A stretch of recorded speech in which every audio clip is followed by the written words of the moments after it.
Hi all అందరికీ నమస్కారం అండి. ఈరోజు వచ్చేసి మనం ఒక్కటే పిండితో 3 రకాలైతే దోశలు టిఫిన్స్ అయితే వేసుకుందాం. ఫస్ట్ అయితే ఉల్లి దోశ వేసుకుందామండి. ఫస్ట్ ఒక దోశ వేసేసుకుందాం. చక్కగా ఒక 1.5 గరిటె పిండి వేసుకుని దాన్ని వీలైనంత పల్చగా అండ్ పెద్దగా స్ప్రెడ్ చేసేసుకుందాము.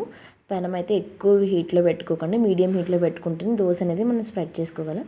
దీనిపైన చక్కగా ఉల్లిపాయలు, అలాగే క్యారెట్ తురుము, పచ్చిమిర్చి, కొత్తిమీర వేసేసుకొని చక్కగా స్ప్రెడ్ చేసుకుని కొంచెం నెయ్యి వేసేసుకొని ఒక సైడ్ వేగంగానే రెండో వైపుకి చక్కగా తిప్పేసుకుందామండి. రెండు వైపులో కాల్చుకుందాము. రెండో వైపు అయితే ఎక్కువసేపు అక్కర్లేదండి, జస్ట్ 1 or 2 minutesలో వేగిపోతుంది, అంతేనండి. ఇది వేగిన తర్వాత చక్కగా ప్లేట్లో పెట్టుకొని మనకు నచ్చిన చట్నీతో తినేయడమే. నెక్స్ట్ వచ్చేసి ఇదే పిండితో నేనైతే ప్లెయిన్ దోశ పెడుతున్నా. పిల్లల ఉల్లిపాయలు అవన్నీ వేస్తే ఇష్టంగా తినరు కదా, అలాంటి వాళ్ళైతే ఇలా చక్కగా ప్లెయిన్ దోశలు వేసేసుకొని ఇది కూడా అంతే వీలైనంత పలుచగా వేసేసుకొని చక్కగా రెండో సైడ్ ఫ్లిప్ చేసుకొని రెండో సైడ్ కూడా 1 నిమిషం కాల్ చేసేసుకొని సర్వ్ చేసేసుకుంటామేనండి. చాలా బాగుంటాయి, చాలా సాఫ్ట్గా క్రిస్పీగా కూడా ఉంటాయి దోశలు. చాలా మస్ట్ ట్రై రెసిపీ అండి.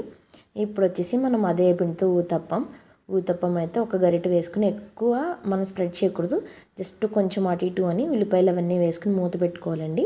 అవన్నీ మగ్గిన తర్వాత సెకండ్ సైడ్ కూడా ఒకసారి ఫ్లిప్ చేసుకుని తిప్పుకొని దీనిపైన నెయ్యి రాసుకోండి. అసలు ఎంత బాగుంటుందండి ఇదైతే.